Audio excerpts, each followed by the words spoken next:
जय जय राम कौशल्या की प्यारी राम श्री राम जय राम जय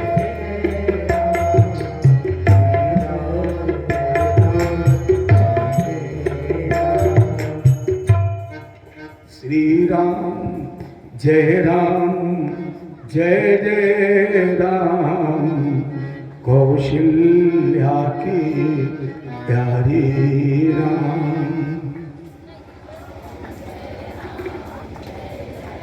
कोई बैठा भी है यहाँ? पहले अभी तक आप लोग सोच रहे होंगे कि पंडित जी अपनी बार बढ़िया हैं जो बीच में टोका टाकी नहीं करते। हम गाय तो ठीक है, ना गाय तो ठीक है, लेकिन हमने कहा देखे कहीं ऐसा तो नहीं है कि आप लोग हमारा दुरुपयोग कर रहे हो, हम नहीं बुलवा रहे हैं तो आप लोग ना बोल रहे हो। श्री राम जय राम।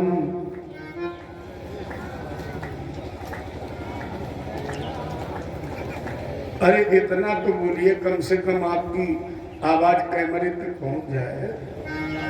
श्री राम जय जय राम कौशल्या के प्यारे राम। शाबाश।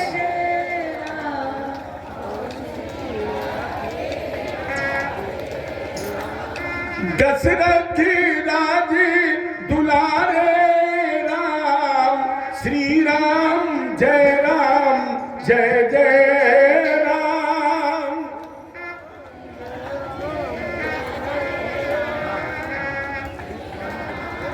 हे भगवान, ऐसा लग रहा है जैसे 20-20 किलो वजन रखा हो खोपड़ी। कौशल्या के प्यारे राम भक्तन के हितकारी राम।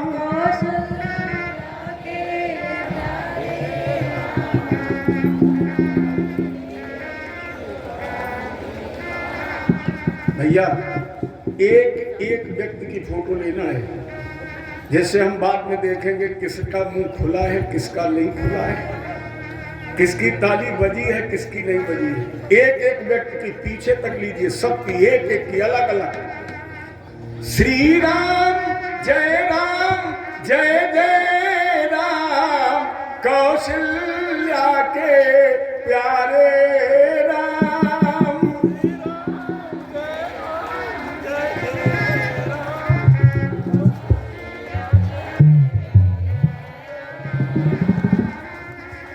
देखो फिर तो खिंचवाने के चक्कर में अब सब गा रहे हैं, आवाज नहीं मिल रही।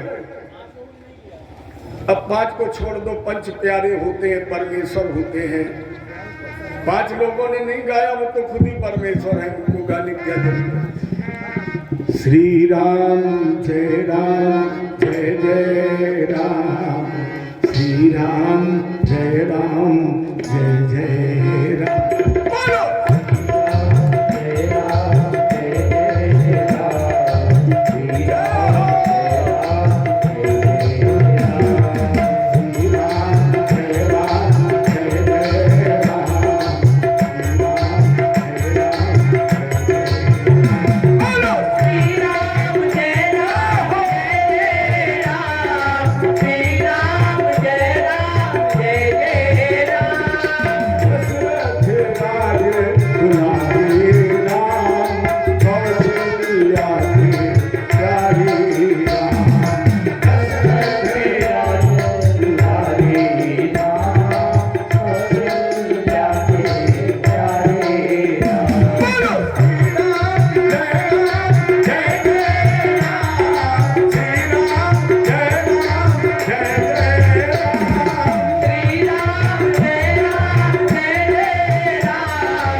अगर हम आपसे पूछें कि प्रसंग कहाँ चल रहा था,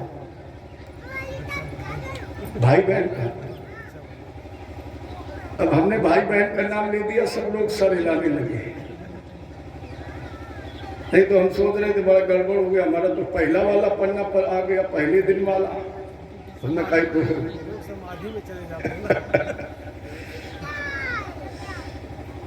चलिए,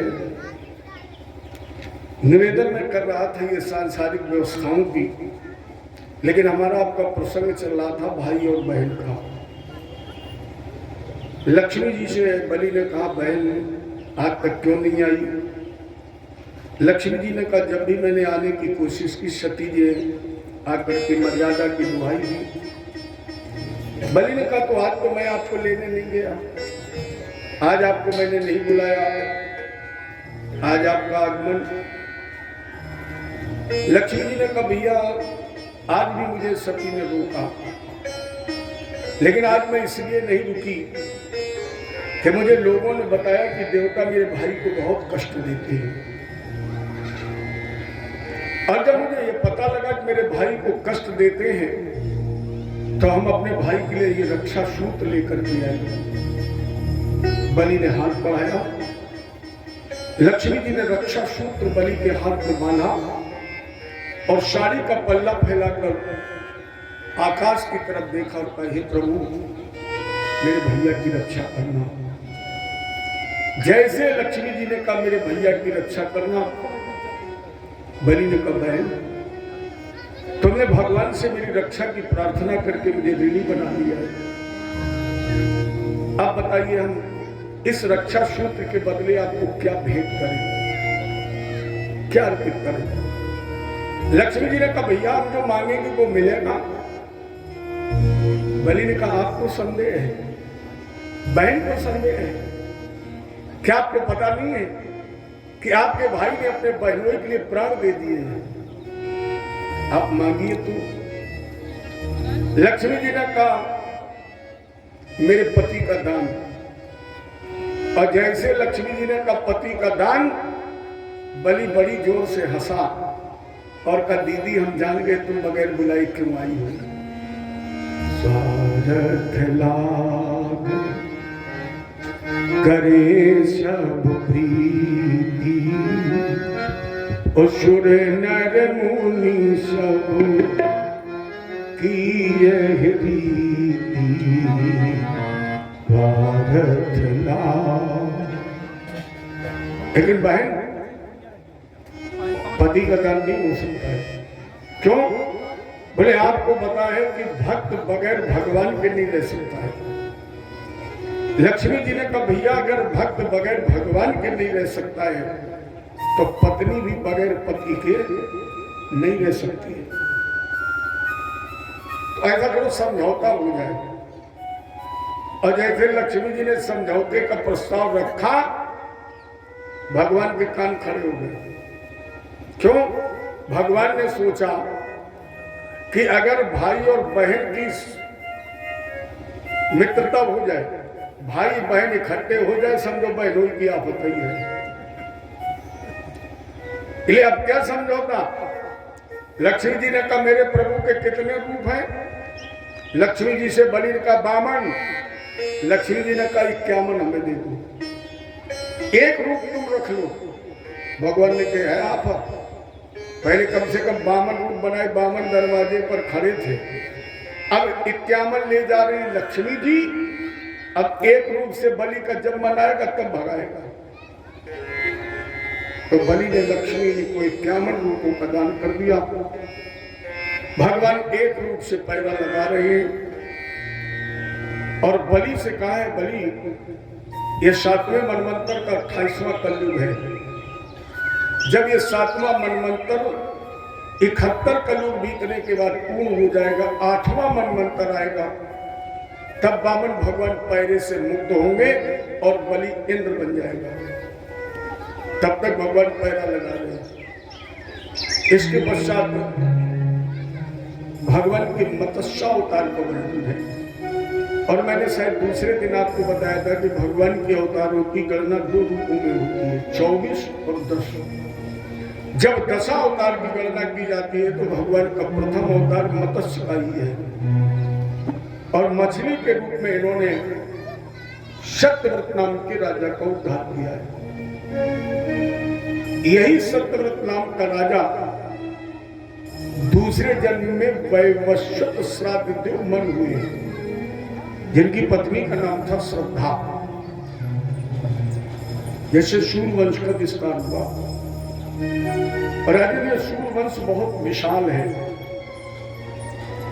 सुखदेव जी ने तो यहां तक कह दिया है, न शक्यते विस्तर्तुं वक्तुं वर्ष सतैरपि। ये वंश इतना बड़ा है जिसके वर्णन करने के लिए सैकड़ों वर्ष भी कम है। तो न शक्यते, मेरे अंदर शक्ति नहीं रही जो मैं सूर्यवंश का वर्णन विस्तार से कर सकूं। और जब सुखदेव जी जैसा वक्ता कह रहा है तो फिर हमारे अंदर है क्षमता, तो हमको सूक्ष्म से भी सूक्ष्म आपके सामने सूर्यवंश की चर्चा करें। सूर्यवंश की दो विशेषताएं हैं। पहली विशेषता, इसमें कुल पुरोहिती का कार्य वशिष्ठ जी ने 64 पीढ़ी तक किया है। ये पहली विशेषता है।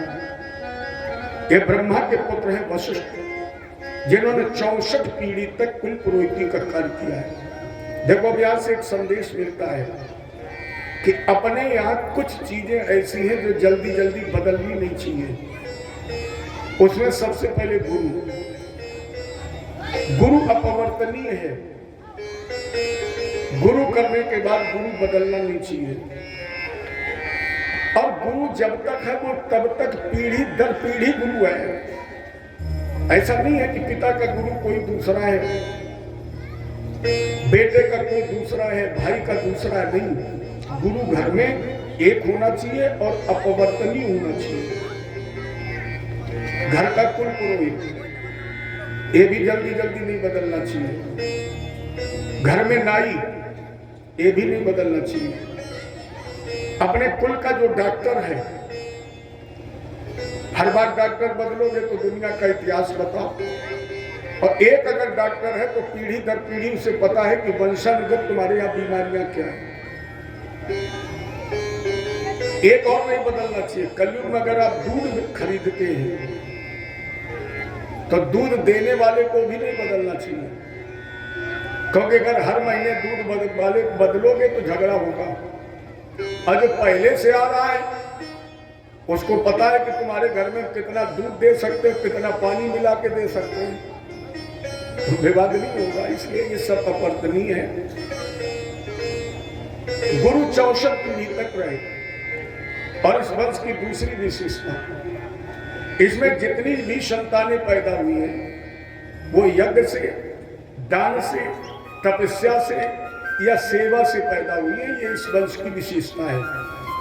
चाहे राम जी हो, चाहे दिलीप हो, चाहे भागीरथ हो, चाहे युवनाश हो, चाहे रोहितास हो, ये सब तपस्या, दान और सेवा से पैदा हुए हैं।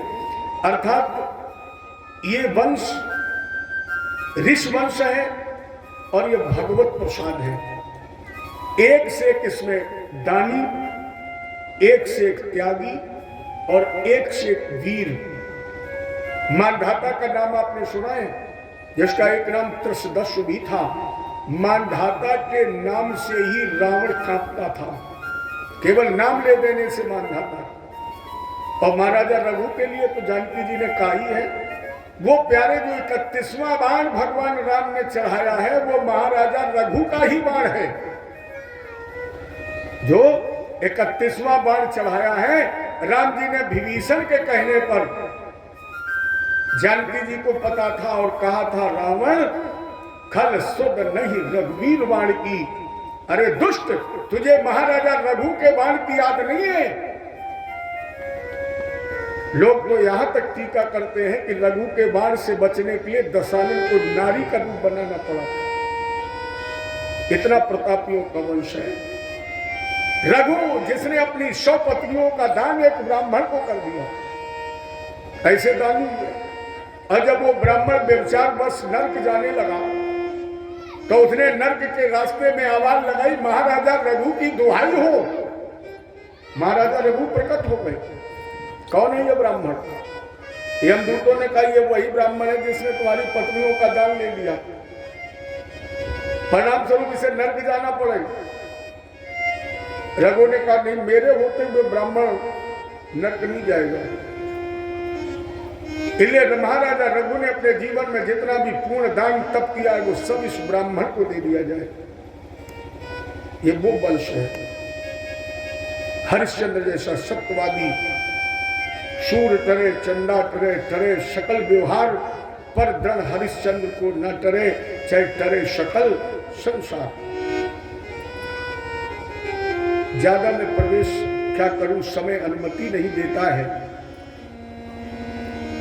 मेरे सीधे सीधे मैं राम कथा की तरफ 2 मिनट के लिए चलता हूं और फिर कृष्ण जन्मोत्सव। राम कथा। राम के नाम में कितने अक्षर हैं? 2। और लोग कहते हैं कि राम रमा हुआ है कण-कण में। अगर राम कण-कण में रमा है तो राम में 2 अक्षर है, तो कण-कण में भी तो 2 ही अक्षर है। और वहां नहीं, आप अपने शरीर को देख लीजिए, हर शरीर के अंग में राम समाया है। राम के नाम में 2 अक्षर हैं, इसलिए आपके शरीर के हर अंग में 2 ही अक्षर हैं। बाल, माथ, सर, आंख, नाक, कान, मुंह, हाथ, पेट, पीठ, पैर, सब में 2 ही अक्षर तो हैं। राम के बगैर क्या हो सकता है? हालांकि समाज इतना पढ़ लिख गया है कि राम पर भी संदेह करता है। एक बार कथा हो रही थी, एक महान भाव खड़े हुए और बोले, महाराज ये बताइए आप किसकी कथा कह रहे हो? पंडित जी ने कहा राम जी की। तो पूछा तुम किस राम की कथा कह रहे हो? पंडित जी ने कहा राम तो एक ही था, एक है। अरे गुरु जी रटाई रटाया पढ़ के आए हो, 4 राम तो हम जानते हैं। गुरु जी ने कई मर गए, 25 साल तो हमने आश्रम में सेवा की, करहिया भगवना धो के रोटी बना बना के। हम एक राम नहीं जान पाए। 45, 40 साल कथा हो गई और तुम 4 जानते हो? उसने कहा गिनिए महाराज, आप लोग भी पढ़े लिखे, गिनिए।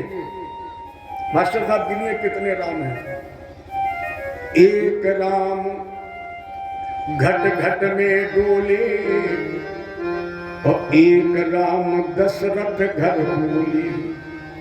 एक राम का सकल पसारा और एक राम है जग से। कितने हो गए? 4। आप लोगों ने गिने? हाथ उठा के बताए कितने हो गए? 4 हो गए। अब हमारा एक प्रश्न है, उसका उत्तर भी इतनी निर्भीकता से देना जितना इसलिए दिया है।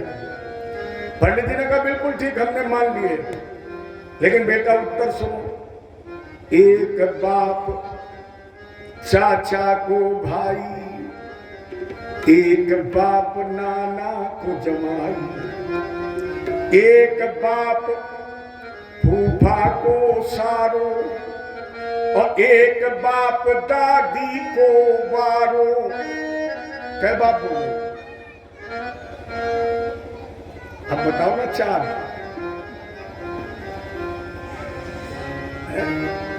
कोई कहता हमारा नाती है, कोई कहता हमारा साला है, कोई कहता हमारा फूफा है, कोई कहता जीजा, लेकिन बाप तो हमारा आपका एक ही है। उसी प्रकार प्यारे राम एक था, राम एक है और हमेशा राम एक रहेगा। नाम उसके अनेक हो सकते, लेकिन राम तो एक ही रहेगा। जिसकी कथा रामचरितमानस में बाबा ने लिखी है, बहुत क्रमबद्ध, क्या जादू है बाबा की लेखनी में। सबसे पहले लिखा श्लोक, चौपाई, दोहा, सोरठा और छंद। क्यों? श्लोक का मतलब है यह लोक। श्लोक का मतलब है यह लोक। और यहां से जाना कहां है? परलोक। अगर इस लोक से परलोक जाना है तो बाबा ने कहा हमने तुम्हारे सामने चौपाई, चौपाई अपभ्रंशित शब्द है, शुद्ध है चौपाई, जिसके 4 पैर हैं। और चौपाई में कितने पैर हैं? तो पढ़ोगे 2 चौपाइयां, 1-2 ऐसी हैं जो अकेली लाइन में, ज्यादातर डबल चौपाइयां एक साथ हैं। और जब डबल चौपाइयों को गिनोगे तो कितने पैर हैं? 4 ही तो हैं। और 4 पैर किसके होते हैं? कामधेनु गाय के। कामधेनु गाय के। बाबा ने कहा इस लोक में हमने तुम्हारे सामने कामधेनु गाय को खड़ा कर दिया है। अगर आपके अंदर क्षमता तो दोहा माने दोहन कर लो, और जब तुम्हें दूध मिल जाए तो सीधे सीधे पीना नहीं चाहिए। क्या करना चाहिए? छंद, बोले छन्नी लगा के इसे छान दो, और छानने के बाद सोरठा माने शोधित कर लो। शोधित का मतलब है हल्का हल्का गर्म कर लो, और गर्म करने के बाद पी जाओ तो इस लोक से अपने आप परलोक पहुंच जाओगे। ये मानस की कथा है। मानस की एक मुख्य पात्र है मैया सीता, सत्येन रक्षिता सीता। 3 लोगों को मिली है मुख्य रूप से रामायण में। सीता जी 3 लोगों को मुख्य रूप से मिली है, और तीनों को परिणाम अलग अलग दिया है। सबसे पहले सीता मिली जनक को, और जब जनक जी को सीता जी मिली तो जनक के शून्य आंगन में प्रकाश हो गया।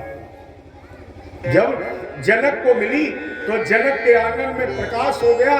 वही सीता जब मर्यादा पुरुषोत्तम प्रभु राम को मिली तो राम का विकास हो गया, और वही सीता जब रावण को मिली तो रावण का समूल। सीता ये की है परम्बा है ना, विनाश क्यों हो गया? जिसका जानकी ने वरण किया, जिसका जानकी ने वरण किया उसका विकास हो गया, और जिसने जानकी का हरण किया उसका समूल विनाश हो गया। अब रामायण में 4 चीजें हो रही हैं: इच्छा, परीक्षा, प्रतीक्षा और समीक्षा। हमें आपको इच्छा और प्रतीक्षा करने का अधिकार है, हमें आपको परीक्षा और समीक्षा करने का अधिकार नहीं है। इच्छा करो या फिर प्रतीक्षा करो। प्रतीक्षा किसने की? शिवरी ने। राम को जाना पड़ा। इच्छा किसने की? जानकी को। जानकी ने की, और जब जानकी ने इच्छा की तो भगवान को पति बनना पड़ा। और परीक्षा किसने ली? मैया सती ने। और बोल क्या कही? कछु न परीक्षा लीने गुसाई। माने भगवान की जो परीक्षा लेता है उसका पतन निश्चित है। और समीक्षा किसने की? समीक्षा करने वाले क्या हुआ? बोले तुम समय पुरुष नमो समो। ये समीक्षा कर रही है कौन? शुभ रखा। और बोले तुम समय पुरुष नमो समो नारी।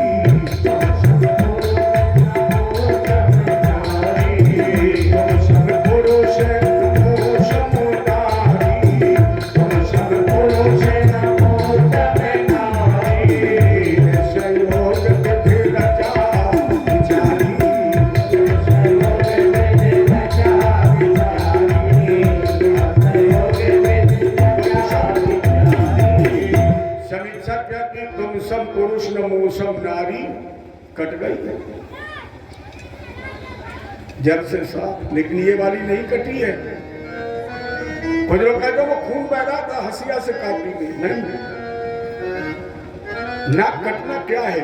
जैसे हम आप कोई अनैतिक कार्य करते हैं तो लोग कह देते फलाने की नाक कट गई तो काटी जाती, यह वाली ब्याह लगी रात।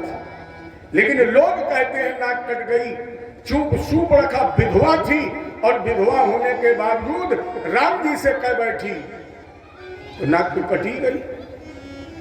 चलो मान लो हंसिया से काटी गई, मेरा कोई लेन देन नहीं है। लेकिन परमात्मा की ना तो समीक्षा करो, ना परमात्मा की परीक्षा करो, या तो मिलने की इच्छा करो या फिर भगवान की प्रतीक्षा करो। ये 4 दोस्त हैं। 4 प्रश्न और हैं जिनके उत्तर देकर मैं कथा को आगे बढ़ाऊं। 4 प्रश्न है। रामायण सबसे पहले किसने लिखी? रामायण जो सबसे पहले लिखी गई वो कितने समय पहले लिखी गई? और रामायण की कथा सबसे पहले किसने सुनी? और गोस्वामी जी की रामचरितमानस में रावण कितने हैं? इस पर चर्चा करूं। पहला प्रश्न क्या है? रामायण सबसे पहले किसने लिखी? ज्यादातर लोग ये मानते हैं वाल्मीकि जी ने। ज्यादातर लोग कहते हैं हाँ, रच महेश निज मानस राखा, वाल्मीकि जी से भी पहले। और कितने पहले लिखी? अगर ये देखा जाए कि अगर भगवान शंकर ने पहले लिखी तो कितने समय पहले लिखी भगवान शंकर ने? क्योंकि रामावतार से तो 10,000 वर्ष पहले वाल्मीकि जी ने लिखी। और गोस्वामी जी ने कहा वाल्मीकि ने नहीं, शंकर जी ने लिखी। कितने समय पहले लिखी? इसके लिए आपको बालकांड से उत्तरकांड चलना पड़ेगा। और उत्तरकांड में जिस समय गरुड़ और काकभूषण जी का संवाद हो रहा है, उस समय काकभूषण जी कह रहे सुन शुभ कथा भवानी, रामचरित मानस विमल, और कहाई भुसुंडी बखान, सुनहि बिहग नायक गरुड़। काकभूषण जी ने कहा वो कथा सुनो जो शंकर जी ने लिखी, भैया पार्वती जी को सुनाई। लेकिन लिखी कब? बोले यहाँ बसते मोहि सुने खग ईसा, यहाँ बसते मोहि सुने खग ईसा, और बीते कल पे साधु अरबी।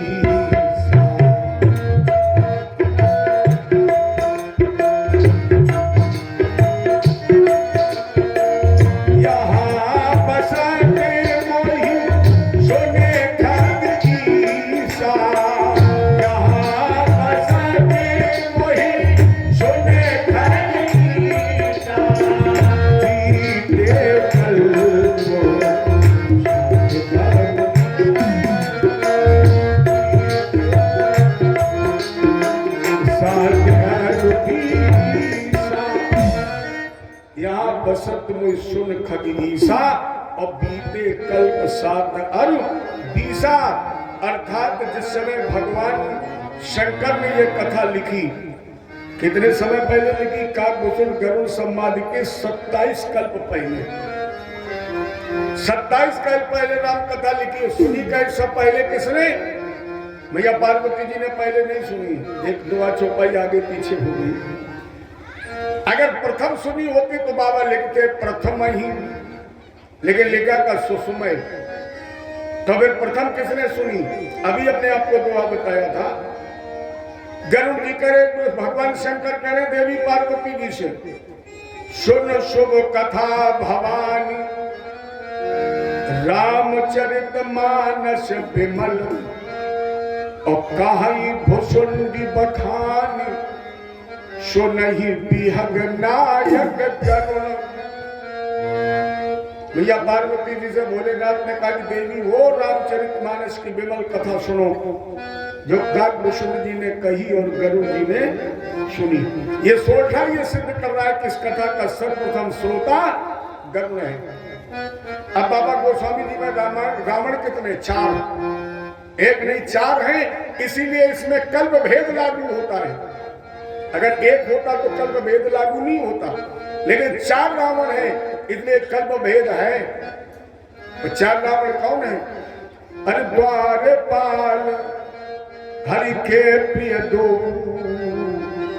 अजय और विजय जान सबको।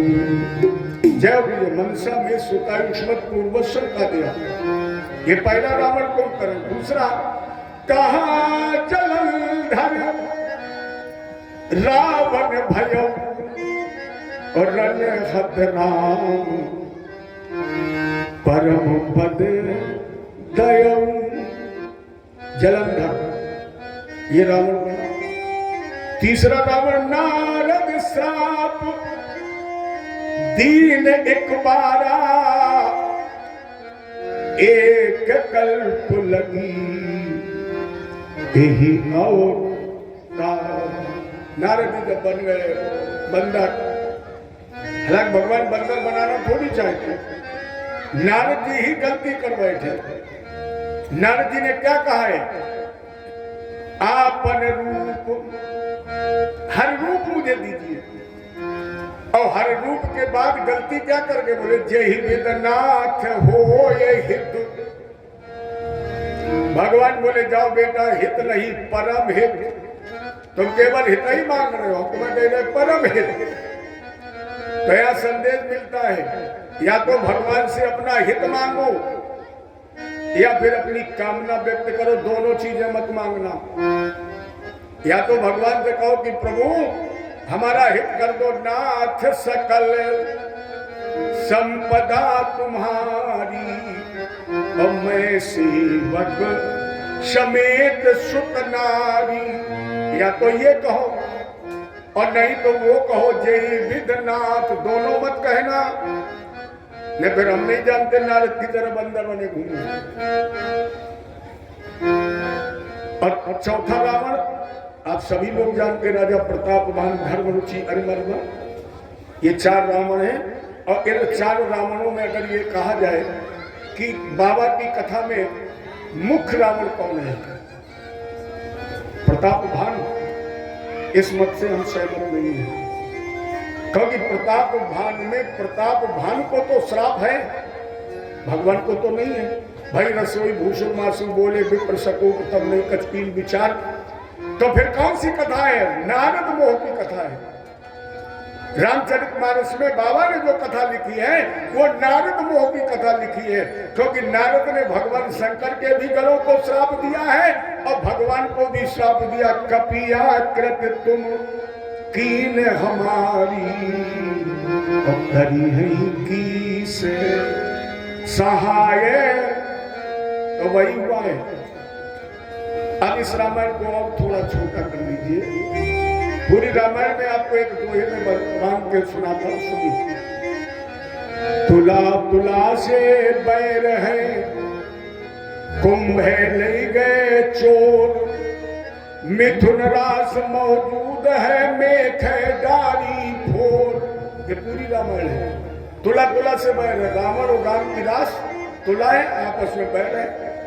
कुंभ ले गए चोर, सीता जी की रास कुंभ है, जिसे रावण चुरा ले गया है। मिथुन रास मौजूद है, हनुमान जी की रास मिथुन है, और आज तक मौजूद है, क्योंकि जानकी जी को इन्होंने 9 बार मां कह करके बुलाया है। और जब 9 बार मां कह करके बुलाया, जानकी जी ने कहा अजर अमर गुण निध सुत हो, तो आज तक मौजूद है। क्या बात है हनुमान जी की। हमारे हनुमंत लला के अंदर 8 गुण हैं, 8 विशेष लक्षण। और हमारे बाबा ने हनुमान जी के वो 8 लक्षण एक ही श्लोक में लिख दिए। अतुलित बलधामं हेम शैलावदेहं जनुजुवन कृशानुं ज्ञाननामग्रगण्यं सकल गुण निधानम वानरारामधीशं रघुपत प्रिय भक्तम वात जातम नमामि। अतुलित बलधाम। आज तक कोई ऐसा यंत्र नहीं बना जो हनुमान जी के बल को नाप सके। आप पूरी रामायण पढ़ना, हनुमान जी ने पूरी रामायण में कहीं गदे नहीं चलाए, कहीं गदा नहीं उठाए। गदा तो हनुमान जी के हाथ में ऐसे है जैसे आजकल हमारे आपके हाथ में मोबाइल है। आभूषण मान लो हनुमान जी का, नहीं तो काऊ के थप्पड़, काऊ के घूसा, काऊ पेड़, काऊ के पहाड़। और जानते हो सबसे बढ़िया खेल तो इनका पूंछ ही का था।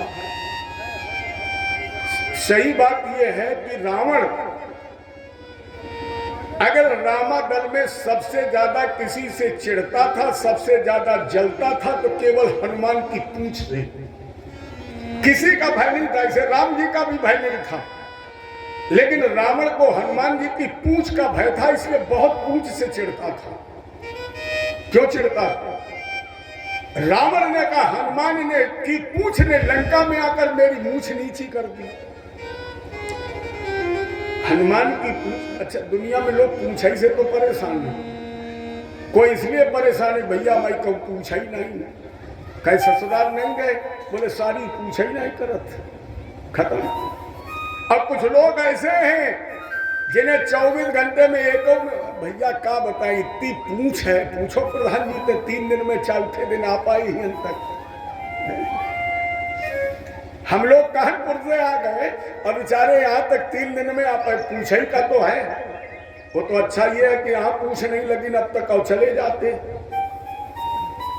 सब पूछ का है। इसलिए रावण ने जब युद्ध शुरू हुआ तो पहला आदेश करवा दिया कि उस बंदर की पूंछ का कोई नाम नहीं लेगा, और अगर बंदर की पूंछ का नाम लिया तो उसको फांसी। इतना भय था। एक दिन हनुमान जी बैठे युद्ध भूमि में, करताले बजाए श्री राम जय राम। रावण ने 10, 15, 100, 200, 1000 बुलाए, बोले अरे ये नाम क्या है? बोले देखो बंदर बैठा चुपचाप आंखें बंद में करताले बजा रहा है। तो बोले क्या करें? बोले इसी समय चढ़ाई कर दो, घेर लो और घेर कर इसकी पूंछ उखाड़ दो। सारी सेना चली, रथ हाथी घोड़े पैदल। अब लक्ष्मण जी ने देखा, बोले भैया मैं जाऊं हनुमान जी की सुरक्षा में? क्यों? बोले वो तो समाधि में राम नाम जप रहे हैं और देख रहे हो कितनी सेना आ रही है। हमारी नई आंखी खुली तो राम जी ने कहा चुप बैठ, जरा सी बात होती धनुष बाण लेके खड़ा हो जाता है, बैठो। अच्छा लक्ष्मण जी तो बेचारे बैठ गए और हनुमान जी ने खड़बड़ हुई तो कुछ आंख खुली, धीरे से देखा, बोले हाँ चले आओ। तो जो सामने से आए हनुमान जी ने रथ से रथ, हाथी से हाथी, घोड़े से घोड़े, और तब तक पीछे से पूंछ बढ़ाई। अब हनुमान जी की पूंछ की कोई सीमा हो, अगर ये पता हो कि हनुमान जी की पूंछ गोपालपुर तक आएगी तो लोग गोपालपुर के उस तरफ रहेंगे, लेकिन हनुमान जी की पूंछ बिरहर तो बढ़े का गोपालपुर सार होते हुए रमईपुर पहुंच जाए। जो जितने बीच में हते सब एक ही थोक में ऐसे फेंके, 3-4 बचे, और जो 3-4 बचे सो रावण की वही राजधानी माने राज दरबार में गिरे। रावण ने कहा क्या हुआ? बोले महाराज कुछ पूछो नहीं। क्यों? बोले उस हनुमान की पूछ ने। रावण चुप, पूछ का नाम मत ले लेना। रावण ने के पास 10,000 अमर सेना थी, अमर सेना। रावण ने कहा तुम जाओ। अब जब अमर सेना चली, विभीषण ने कहा राम जी कौन लड़ेगा? अमर सेना आ रही। अब अमर तो कोई है ही नहीं, सब मौन बैठे। विभीषण ने कहा क्या होगा? जीती बाजी हार जाएंगे। हनुमान जी ने कहा हमें बताओ, हम लड़ेंगे। राम जी ने कहा हम जानबूझ के प्राण तुम्हारे संकट में क्यों डालें? हनुमान जी ने कहा काय का संकट? अरे वो अमर तो हम भी अमर। राम जी ने कहा कब तुम कब अमर हो गए? बोले जब हमने लंका जलाई। माता जी ने एडवांस में वरदान दे दिया था, अमर अजर अमर गुण नित्सो। तो राम जी ने कहा हमारे पास कोई दूसरा उपाय भी नहीं, जा लड़ो। और सही बात ये हनुमान जी लड़े नहीं, लड़े थोड़ी, वहीं से सर से पूंछ बढ़ाई, पूंछ बढ़ाई और एक ही बार में 10,000 पूंछ में लपेटे। और मेला में उड़न खटोला देखो, वो झूला नहीं मेला में लगता है। सो हनुमान जी ने कहा झूलो बेटा उड़न खटोला में, और 2-3 बार घुमाया और एक बार घुमा के सर से फेंक दिया तो पृथ्वी के गुरुत्वाकर्षण के ऊपर निकल गए। बोले बेटा टंगे रहो, आज तक नहीं लौटे। रावण ने देखा ये क्या जा रहा है? सब मंत्री बोले हनुमान जी की। रावण का चुप, अब हम खुद उखाड़ेंगे, तुम लोग नहीं उखाड़ पाओगे, अब हम उखाड़ेंगे। हनुमान जी ने कहा आओ दादा। बैठ गए श्री राम जय राम, और पीछे पे पूंछ ढल रही। रावण आया, हनुमान जी ने थोड़ी और सरका दी, जल्दी आ। और जैसे पूंछ के पास पहुंचा, हाथ कितने थे रावण के? 20 हाथ से मजबूत पकड़ा। रावण साधारण तो है नहीं, चलत दशानन डोलत अग्नि, पृथ्वी डगमगाती थी जब रावण चलता था दिग्विजयी। तो 20 हाथ से मजबूत पकड़ी और जैसे उखाड़ने के लिए झटका लगाया तो हनुमान जी ने सर से पूंछ बढ़ाई, 400 कोस ऊपर टांग गई। अगले रावण तुम खरबो दूर रहो, तुम्हारे बाप की चुनौती है, छोड़ ही के देख लिए हो। अब बता दो 400 कोस ऊपर टंगा। हनुमान जी ने 2-3 बार झूला झुलाया, फेंक दिया लंका में। बोले बेटा मैं पूंछ के चक्कर में न पड़ो, न तुम्हारी पूंछ खत्म हो जाए। अतुलित बल धाम, अपनी बल के मालिक हनुमान जी। अरे दुनिया चले ना श्री राम के बिना। देखो शनि अगर किसी को डरता है तो केवल हनुमान जी को डरता है। इसलिए गा लीजिए, शनि के यहाँ लाइन लगानी पड़ेगी। अरे दुनिया चले ना श्री राम के बिना, राम जी चले ना हनुमान के बिना। दुनिया चले ना श्री राम के बिना, राम जी चले ना हनुमान के बिना। दुनिया चले ना श्री राम के बिना, राम जी चले ना हनुमान के बिना। दुनिया चले ना श्री राम के बिना, राम जी चले ना हनुमान के बिना।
ज्ञानियों में अग्रणी भी है। जिस समय राम जी ने पूछा तुमने लंका जलाई, हनुमान जी ने कहा नहीं जलाई। किसने जलाई? राम जी ने कहा पंचों ने जलाई। पंच कौन है? बोले रावण के पाप ने, विभीषण के जाप ने, जानकी के ताप ने, आपके चरणों के प्रताप ने और हनुमान के बाप ने लंका जलाई। बताओ भाई मेरा नाम है रामायण करी चले मारो 49। तो ज्ञानियों में अग्रणी है। कभी अभिमान हनुमान जी को छूकर नहीं निकला। निराभिमानी राम भक्त, अतुलित बल के मालिक, अनंत बलवंत हनुमंत महाराज जी के श्री चरणों में मेरा कोटि नमन प्रणाम। और बिलहर में इस व्यासपीठ से इस कामना के साथ कि प्रभु एक बार फिर भारत में लहराए घर घर ईश्वर भक्ति, इस कामना के साथ कि प्रभु हर घर में शस्त्र की जगह शास्त्र की पूजा हो। इस व्यासपीठ से आप सभी लोगों के साथ भगवान से प्रार्थना है, प्रभु एक बार फिर भारत में राम राज्य हो, फिर भारत में राम राज्य हो। इस कामना के साथ राम राज्य बैठे त्रैलोका, हर्षित भय गए सब शोका, दैहिक दैविक भौतिक कापा, राम राज्य काहू नहीं। इस कामना के साथ राम कथा को यही विश्राम। और जल्दी जल्दी चलता हूं अयोध्या से ब्रज, वृंदावन धाम की तरफ। देखो अवध और ब्रज में एक अंतर है। अवध शांत का केंद्र है। इतना सब कुछ होने के बावजूद चित्रकूट और वृंदावन जब जाएंगे आप अयोध्या, तो मन ये कहेगा कि एकांत में थोड़ी देर भजन कर लिया जाए, माने शांति मिलती है। और जब आप आगरा क्रॉस करेंगे और पहुंचेंगे ब्रज क्षेत्र, तो फिर शांति नहीं है, फिर तो आपको कहना ही पड़ेगा, तभी आनंद आएगा। क्या जय जय श्री, इतना कहना ही पड़ेगा, तभी वहां आनंद आता है। एक बार जोर से बोलना पड़ेगा, जय जय श्री। वृंदावन के वृक्ष को मरम न जाने को, और जहाँ डाल डाल और पात पात से श्री राधे राधे होए। राधा मोरी श्यामनी, मैं राधे जुगदास, जन्म जन्म मोहि दीजियो श्री वृंदावन वास। राधा तू बड़ भागनी, कौन तपस्या कीन, तीन लोक तारण करन, सो तेरे आधीन, सो तेरे आधीन। चलिए दो लाइनें गाते हुए ब्रज में प्रवेश करता हूं। तेरे रंग में रंगा हर जमाना मिले, तेरे रंग में रंगा हर जमाना मिले। मैं जहां भी, मैं जहां भी, मैं जहां भी रहूं बरसाना मिले, मैं जहां भी रहूं बरसाना मिले, मैं जहां भी रहूं बरसाना मिले, मैं जहां भी रहूं बरसाना मिले। तेरे रंग में रंगा हर जमाना मिले, तेरे रंग में रंगा हर जमाना मिले। मैं जहां भी, मैं जहां भी रहूं बरसाना मिले, मैं जहां भी रहूं बरसाना मिले। सारे जग में तेरा ही तो एक नूर है, सारे जग में तेरा ही तो एक नूर है। तेरा कान्हा भी तुझसे ही मशहूर है,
तेरी पायल बंसी उनकी बजती रही, प्रिय प्रीतम की जोड़ी ये सजती रहे, तेरे रस्कों पे छाई ये मस्ती रहे, तेरे रस्कों पे छाई ये मस्ती रहे, तेरे चरणों की रज में ठिकाना मिले, तेरे चरणों की रज में ठिकाना मिले। मैं जहाँ भी मैं जहाँ भी मैं जहाँ भी रहूं बरसाने वाली सरकार की कथतो वंश विस्तारो भवतो सोम सूरयो राज्ञाम चौबे वंशानम चरतम परमाद्भुतम और तेरे दुर्वंशे भगवान भूत भावन कृतवानियान विश्वात्मा ताने को बदिष्करात। महाराज जी भगवान के जन्म की कथा मुझे विस्तार से सुनाइए और एक रहस्य सुलझाइए। कौन? बोले देवज्ञा गर्भ संबंधा, देवकी का जो सातवां पुत्र बलराम रोहिणी के गर्भ से पैदा हुआ, क्या देवकी और रोहिणी के गर्भ से ही कोई संबंध था? पुतो देहांतरम बिना बिना शरीर के त्याग के कैसे संभव हो गया? सुखदेव जी ने कहा राजेंद्र जब ये पृथ्वी पापियों के बोझ से त्रसित हो गई, भार सहन नहीं कर पाई तो आक्रांता भूर भारे गोर भोगा सुखी खन्ना कृदंती करुण विभो। पृथ्वी ने गाय का रूप बनाया, ब्रह्मादि देवताओं ने भगवान का स्तवन किया तो आकाशवाणी होती सदा को 84 कोष प्रभु राम अवतार की तरह भिन्न भिन्न अवतार लो, इसके बाद में आऊंगा। सबको भगवान ने व्यवस्थित रूप से आदेश दिया। इधर तब तक उग्रसेन सुत कंस, उग्रसेन का पुत्र कंस 9 भाई था, कंस समेत 9 भाई था, वैसे कंस को छोड़कर 8। देवकी पुत्री देवकी से विशेष प्रेम, विशेष मित्रता वसुदेव जी से, और उसी विशिष्टता का लाभ लेते हुए इसने अपनी प्रिय बहन का विवाह अपने अभिन्न मित्र वसुदेव जी के साथ किया। हालांकि वसुदेव जी के कई पत्नियां थी, जैसे रोहिणी, पौरी, भद्रा, रोचना, इला, लेकिन कंस चाहता था कि मेरी प्रिय बहन है और मेरे मित्र के साथ विवाह हो जाएगा तो बहुत दूरी नहीं होगी, इन्हें संपादित कर दिया। और जब विदा करके चला, देखो रथ स्वयं हाँक रहा है। खैर कंस के बाद रथ हाँकने वाला नौकर नहीं था, जिसने 1800 रथ दे दिए हूँ, जिसने 200 दासियां सेवा में भेजी हूँ, उसके बाद एक रथ हाँकने वाला नहीं था। ये विलक्षण प्रेम का प्रदर्शन था, इसलिए रथ लेकर चला। अच्छा हमारे ठाकुर जी भी पता नहीं बैठे बैठे कुछ ना कुछ करते रहते हैं, ये भी शांति से नहीं बैठते हैं। और इन्होंने ऐसा लगा जैसे स्थिर तालाब के जल में एक डेला फेंक दिया। क्या कहा? अष्टमो गर्भो याम बहते बुधा। अरे कंस इस देव की काही अष्टम लाग, और हम बतलाते हैं तुझे होगा तेरा काल। अच्छा हमें आपको बताया है, लेकिन कंस को बता दिया। भगवान ने कहा प्रतिद्वंदी को जब तक सचेत न किया जाए तब तक खेल का आनंद ही नहीं। चाहे दिए मान लो भगवान ने बलैया के छत्ता में सीधे सीधे डेला मार दिया, उथल पुथल हो गई। कंस ने देवकी को मारने का प्रयत्न किया, वसुदेव जी ने समझाया। कंस कन्यादान के बाद मायके वालों से अधिकार छीन लिया जाता है। कन्यादान के बाद उस लड़की को माता पिता भाई पीट नहीं सकता है, फिर हाथ नहीं उठा सकता है, डांट नहीं सकता, समझा सकता है, सलाह दे सकता है। यह अधिकार को मैं नहीं रहा। और नहीं मरने के बाद तो देवकी को मार दोगे तो तुम्हें मरना नहीं पड़ेगा। थोड़ी देर पहले हमने श्लोक बताया था, मृत्यु जन्मता वीर देह से जाए, जन्म बाद में होगा, मृत्यु पहले पैदा होती है। आया है सुझाएगा राजा रंग फकीर, कोई हाथी चढ़ चला कोई बांधा गया जंजीर। अरे बताओ कंस, तुम्हें देवकी से डर है? देवकी के बच्चों से डर है या देवकी के 8वें बच्चे से? कंस ने कहा केवल 8वें से। बलदेव जी ने कहा 8वां नहीं, 8 हम तुम्हें दे देंगे। कंस ने देवकी बलदेव जी को नजर कैद कर लिया। एक दिन पिताजी बैठे राम जी की पूजा कर रहे थे। कंस ने कहा बस राम जी की पूजा बंद, शंकर जी की करो। उग्रसेन ने कहा बेटा राम और शंकर में कोई भेद है? शिवद्रोही मुमदास कहावा, सो नरमोई सपने नहीं भावा। कंस ने कहा इसके मतलब तुम्हारी भेद बुद्धि खत्म हो गई और राजा को भेद रहित नहीं होना चाहिए। अगर भेद रहित हो जाएगा तो तुम कह दोगे चोर और ईमानदार दोनों एक ही है। पिताजी तुम्हें बुढ़ापा आ गया है, अब ये बताओ हम राजमुकुट तुमसे उतार के पहन लें कि तुम हमें पहनाओगे? पिताजी ने कहा पहना दे, भलाई है। मां नहीं मात, पिता नहीं देवा, और साधुन सन करवा वही सेवा। जिनके ये आचरण भवानी फिर जानो निश्चर सम। आश्री प्रवृत्ति में चला गया और कंस ने मुकुट धारण कर लिया। अब मथुरा का राजा बन गया। उग्रसेन के जितने भी मंत्री थे बेचारे सब इस्तीफा। कंस ने नए मंत्रिमंडल का गठन किया। एक मंत्रियों की लिस्ट जारी की है। कंस ने प्रलंब चारु कृणावर्त महासनई, मुष्टिकारिष्ट दुविध पूतना के सुधेनु गई। कंस के दरबार में बकासुर, प्रलंबासुर, चारों मुष्टिक, शल, तोशल, कूटल, ये असुरों का साम्राज्य। इसी अवध में कीर्तिमंतम प्रथमजम, देवकी से एक पुत्र पैदा हुआ जिसका नाम था कीर्तिमान। तो ऐसा लगता है कि माता पिता को हर बच्चा प्यारा है, लेकिन प्रथम पुत्र का जब जन्म होता है तो उसके आनंद का वर्णन वाणी से नहीं हो सकता है। क्यों? वसुदेव जी ने इस बच्चे का नामकरण संस्कार कराया है। अगर संस्कार में कराया होता तो नाम ही ना आता। अन्य 7 बच्चों के नाम नहीं है, आगे चलकर है भागवत में, लेकिन तुरंत नाम एक है कीर्तिमंतम प्रथमजम कंसयानक दुंधुभि। कीर्तिमान झपट लिया वसुदेव जी ने, कंस को देना है। देव की तिलक पड़ी, कैसे पिता है ना? लेकिन वसुदेव जी ने कहा देवकी आर लोग बचनों को नहीं बदलते हैं, और छत्री जब प्रण कर लेते हैं तो प्रण से कभी न टलते हैं। छत्री जब वचन दे देता है तो प्राण दे सकता है, प्राण नहीं दे सकता है। ले गए कंस के पास। अब वो दुर्मुहा बच्चा छोटा सा। कंस ने कहा वसुदेव हमें तुम्हारी सत्यता पर कोई संदेह नहीं, ले जाओ, दे देना देवकी को, 8वां ले आना। वसुदेव जी तो लौट गए। नारद जी देख रहे थे। नारद का मतलब है नारम ज्ञानम ददातु इत्सा नारद। नार शब्द के 2 अर्थ है, नार माने ज्ञान भी और नार माने अज्ञान भी है। नारम अज्ञानम खंडयति इत्सा नारद।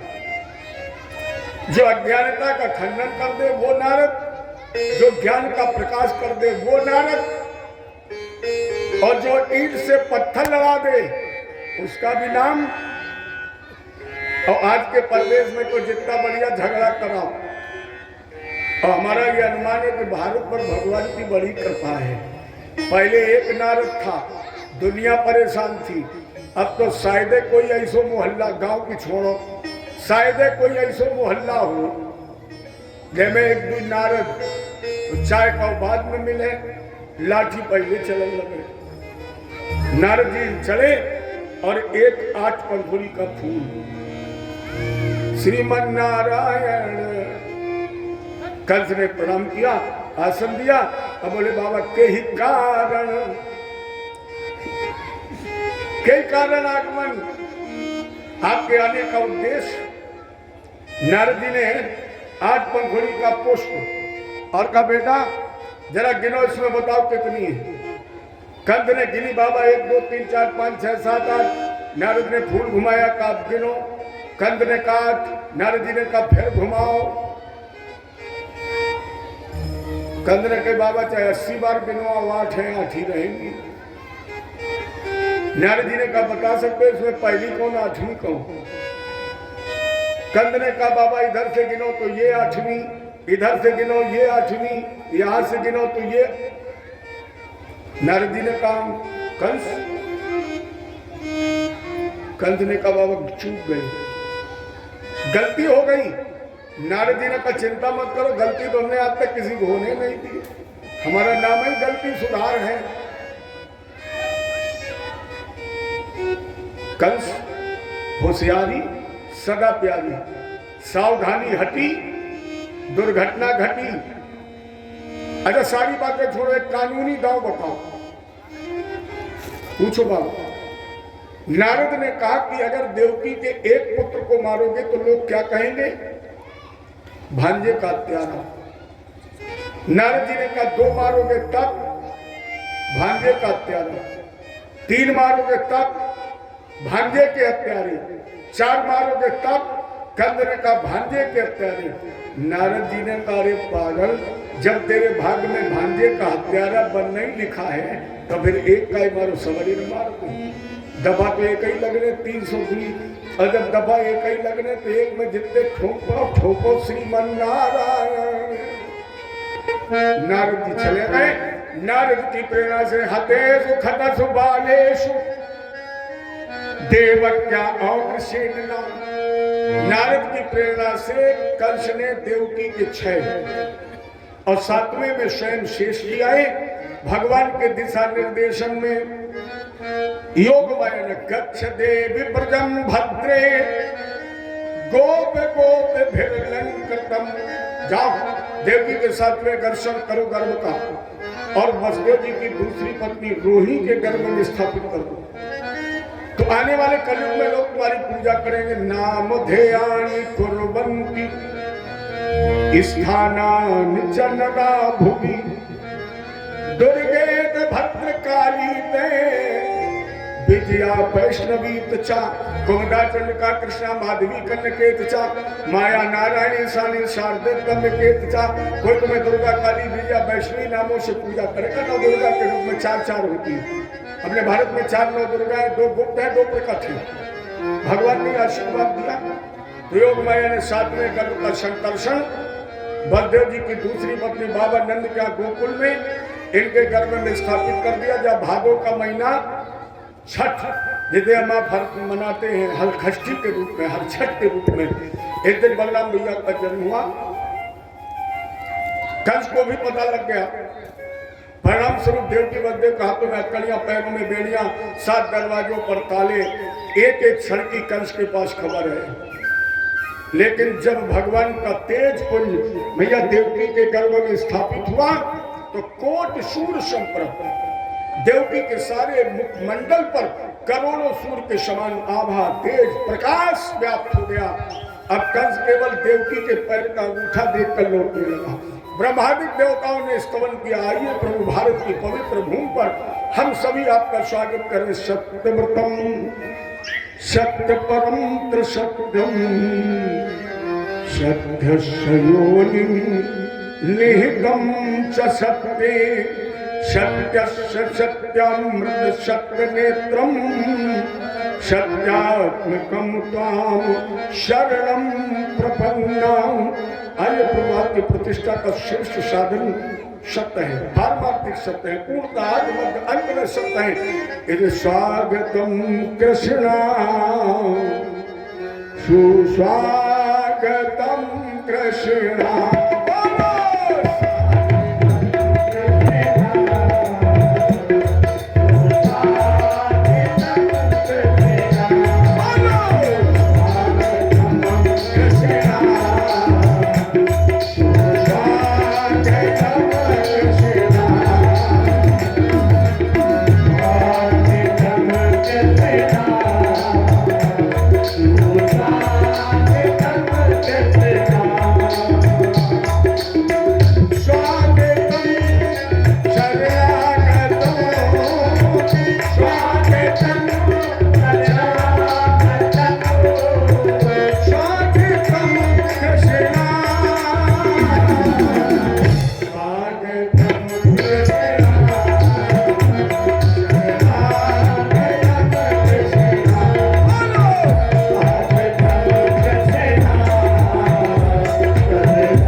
तैयार है। उधर अग सर्वगुणोपेता काल परम शोभना सर्वगुणयुक्त समय प्रकट हुआ और उस समय के मध्य में कृष्ण पक्ष की अष्टमी भादो दिन बुधवार नक्षत्र रोहिणी के समय चतुर्भुजी अवतार देवक्या देव रूपण्याम देवकी ने भगवान को चतुर्भुजी रूप में देखा। देव कृष्ण भगवान की जय हो। और एक प्रश्न किया, इस कारागृह में प्रकट होने वाले आप कौन हैं? भगवान उत्तर देते, इसके पहले मानो जेल की दीवारों से आवाज आई हो, भैया जिनको से तुम पूछ रही हो जानती है कौन है? अरे करने भक्तों का कल्याण आए भारत में भगवान। भैया नहीं पहचान पाई तो फिर सुनो, तुम्हें पावन बनाने को स्वयं भगवान आए। उठो अब नींद को त्यागो जगाने आप आए। उठो अब नींद को त्यागो जगाने आप आए। देवकी ने कहा कोई तुम मानोगे कि मेरे बेटे हो, चार चार हाथ है तुम्हारे, है पीताम्बर है। भगवान बोले फिर भैया देवकी ने कहा पित्रो संवशतो शब्दो बबु प्राकृता शिशु, आप नवजात शिशु बन जाइए। तो भगवान ने अंतरहित अपना स्वरूप अंतरहित कर लिया। देवकी और वसुदेव जी को सुनाई पड़ा मुझे पहुंचाओ गोकुल, वहां बालिका का जन्म हुआ, ले आओ। वसुदेव जी ने भगवान को सूप में लिटा दिया। अब लोग पूछते सूप कहां से आ गया? कितनी विचित्र बात है। जरा सोचिए, जो दीवार के सारे चतुर्भुजी रूप में प्रकट हो सकता है, जब देवकी और वसुदेव की हथकड़ियां बेड़ियां काट सकता है, जो पहरेदारों को सुला सकता है, जो सातों दरवाजों के ताले खोल सकता है, जो रातों रात मथुरा से गोकुल जा सकता है, क्या वो अपने लिए 85 रुपए का सूप नहीं ला सकता है? असंभव है। ईश्वर न करे किसी को जेल जाना पड़े, ईश्वर न करे किसी को जेल जाना पड़े, लेकिन अगर कोई जेल गया हो या कोई जेल का अधिकारी हो तो जरा उससे पूछना कि आज की जेल में क्या है। और मेरी समझ में आज की जेल में भी हर वस्तु मौजूद है। तो क्या कंस की जेल में सूप नहीं होगा? क्या कंस की जेल में सूप नहीं होगा? हथकड़ियां बेड़ियां टूट गई, मान लो वसुदेव जी सूप उठा कर लाए, भगवान को लिटा लिया, चल पड़े तो कौन सी आफत? पूछेंगे सूप कहां से आ गया? सूप का मतलब क्या है? जेल कई बात नहीं, ये शरीर ही जेल है, ये मथुरा ही जेल है। और इस शरीर में वसुदेव जीवात्मा है, देव की सुबुद्धि है, हथकड़ियां बेड़ियां माया मोह की है। इन्हें माया मोह की हथकड़ियों में वसुदेव और जीवात्मा जकड़ा है। लेकिन सुबुद्धि रूपी देवकी के माध्यम से, सुबुद्धि रूपी देवकी के माध्यम से जब वसुदेव रूपी जीवात्मा को परमात्मा की प्राप्ति हो गई तो उसने किसमें लिटाया? सूप में। सूप सद्गुण का प्रतीक है, सूप सद्गुणों का प्रतीक है। और जब सद्गुण रूपी सूप में जीवात्मा ने परमात्मा को उठा लिया, रखा कहां? अपने बुद्धि पर। शर में बुद्धि है, और जब बुद्धि पर भगवान का वास हो गया तो अपने आप हथकड़ियां बेड़ियां कट गई, अपने आप टूट गई, और पहरेदार की विकार सो गए। और जैसे विकार सोए, पहरेदार जीव स्वतंत्र हो गया और भगवान को लेकर गोकुल की तरफ चल पड़ा। काली अंधेरी रात है, भयंकर बरसात हो रही है, ये सब प्रकृति की अनुकूलता है। यमुना जी में वसुदेव जी ने कदम रखा, यमुना जी ने उछाल मारी, ये भगवान का पद रंग चाहिए। भगवान ने पैर लंबा किया, यमुना जी को स्पर्श कराया, यमुना जी पार हो गई। वसुदेव जी भगवान को लेकर गोकुल पहुंचे। यहाँ पर यमुना देवी का आगमन हो चुका था, इसे सभी सो रहे थे। भगवान ने वसुदेव जी को, वसुदेव जी ने वहां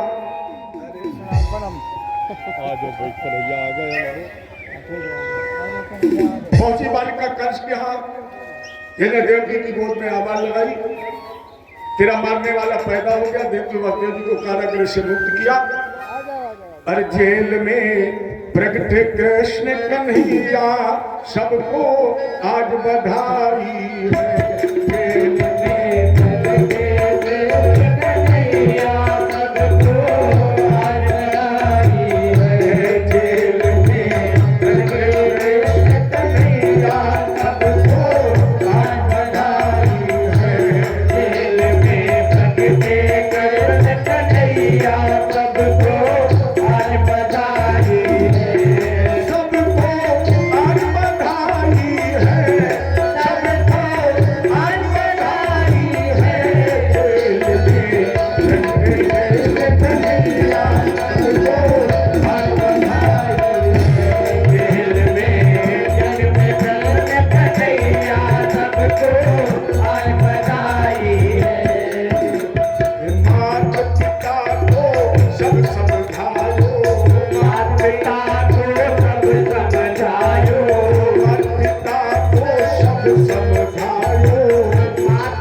आप सभी लोगों से निवेदन है, सभी लोग अपने पास बैठे रहिए, 10 मिनट के लिए अपनी जगह बैठे रहिए। भगवान वहीं आ रहे हैं, इससे हमारी कथा भी चलती रहे और सुव्यवस्थित रूप से आप लोग कथा का आनंद भी लेते रहे, भगवान का दर्शन भी कर ले। कोई खड़ा ना हो, कोई भागे नहीं अपनी जगह से, सभी लोग बैठे रहो।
महिलाओं से कहिए वो अपनी जगह शांति से एक एक करके ही खड़ी हूं, ये ठीक नहीं है। सभी लोग भगदड़ मत बचाइए, कल से जाग जाएगा, अभी सो रहा है। बैठ जाओ, एक एक करके आप दर्शन करें भगवान का। माता जी बैठ जाओ, बहन जी बैठ जाओ, बैठ जाओ। कैसा किया है जादू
भगवान का जब जन्मोत्सव होगा तो हम परीक्षित जी को आज नहीं छोड़ेंगे। क्या मांगना है? और मैंने कहा था दम भर जी भर मांगूंगा, इतना मांग लूंगा कि अब हमें कहीं दोबारा मांगना ही ना पड़े। इसलिए तैयार हो जाए। ये और इनके दोनों भाई अलग अलग नहीं मांगूंगा, थोक व्यापार करूंगा, ठोकर वाला कोई काम नहीं। अरे लल्ला की सुने के मैं आई यशोदा मैया के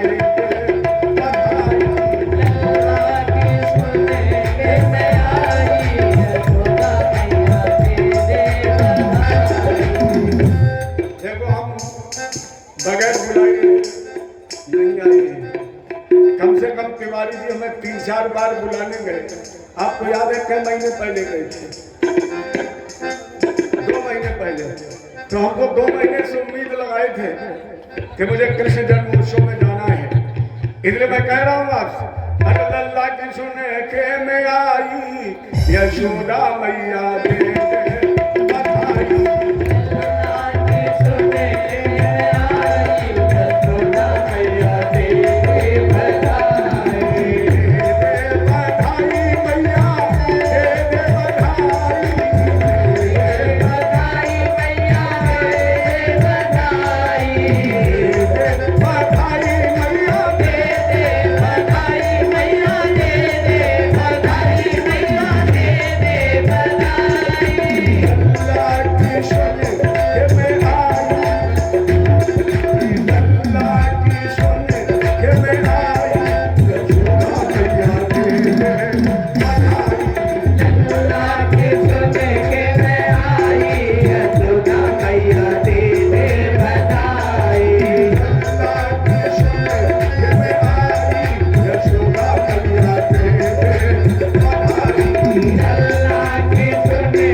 Happy